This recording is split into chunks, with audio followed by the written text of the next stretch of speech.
Hi, I'm Max Keiser. This is the Keiser Report. Did you enjoy those summer solutions? Yeah, I know I did. Well, it's time to get back into the problems. So let's turn to Stacy. Right. Well, the Fed had better hope the solution to inflation is just time, because remember, they keep on saying it is transitory. Well, their usual solution is giving more and more money. The Treasury is always giving more and more money, Congress more and more money. So we're going to look at what some of the results that have come out while we've been gone for the past 2 weeks. We've seen not only inflation numbers hit over 5%, the highest in a very long time since 2008, but container freight rate spike to new extremes, up 500% for Asia, US, Asia, EU since early 2020. And the worst is still ahead. And Wolf Richter uses a quote from Jerome Powell just under this. It turns out it's a heck of a lot easier to create demand than it is to bring supply up to snuff. So we'll go over some of the details on these rates, but they're pretty shocking, Max. Right, yeah, that's a good comment by Wolf Richter about demand. It's always spoken about in Keynesian economics corners that they need to stimulate demand by printing money. But we live in an age now where the supply side of the equation is broken. So we're entering into these supply shocks, whether it could be microchips, for example, or basic commodities are up sharply. There's a food insecurity now by hundreds of millions of people around the world just emerging over the past 12 months because of this runaway inflation, because of the runaway money printing, as we've been saying for a few years. So now people are really coming to grips with the fact that, yeah, Keiser Report's been right about it. What's next? Right, so we'll go over some of the data. The important one to look at in terms of the container freight rates is from Shanghai to Los Angeles. And so think about this. Everybody got a lot of stimulus checks. We covered this.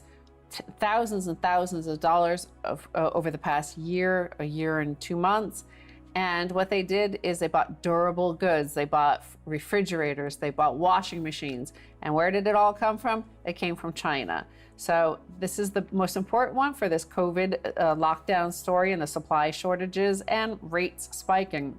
Average port-to-port spot rates from Shanghai to Los Angeles soared from around $1,500 per 40-foot container in early 2020, and from a 5-year average of $2,177 to $4,000 in September of 2020, to $8,000 in June of 2021, and $9,631 in the week ending July 8th, according to Drury Supply Chain Advisors. This would be an increase of over 500% from early 2020. You see, there's two things that have been going on for the last 20 years. Number one, money printing. Number two, China enters global economy. And all that money printing went over to China along with American jobs, but the American consumer didn't notice that because the price of stuff coming in from China, like those white goods, the washers, the dryers, the TV screens, the clothes, was dropping precipitously, a lot cheaper. Well, at some point, as you pour water into a bucket, at some point the bucket is full and then the water starts to spill over. So here we have a situation where all the cheap gains that have accrued due to including China into the World Trade Organization under Bill Clinton have exhausted themselves. So all the money printing, like that water into the bucket, is now spilling over as real inflation. But I think the reason this has caught people off guard is that it took 20, 25 years to fill that bucket. Because bringing China on, as Bill Clinton did, was really a remarkable situation of putting 500 million workers making virtual slave labor into this globalized economy that was all hooked up through the internet. And we just had an amazing crash in the logistics prices and delivery prices. And remember, it was only 2 or 3 years ago, we were saying the price of these containers, the Baltic Dry Index, if you recall, on this very show, 2 years ago, 3 years ago, we would all say, oh my God, it's hitting new crash lows. It's so low, it's so low. But now it's all been essentially equalized or normalized. So the money printing is now going to hurt really badly. The past 20 years, part of the reason why it didn't catch up was that there was a lot of money printing, but it was all credit. It came from the central bank, cutting rates ever lower, taking those assets off the balance sheets of the banks and putting it onto the central bank's balance sheet. The past year, we've seen thousands and thousands of dollars sent to every single individual American. We saw those PPP forgivable loans, tens of billions of dollars given to small businesses. This is real money. It's filtered straight into the economy, and without a commensurate, of course, goods and services being provided here. So that's why you're starting to see the inflation, because everybody's spending it, but the only place to spend it is in China. And the volume is quite remarkable.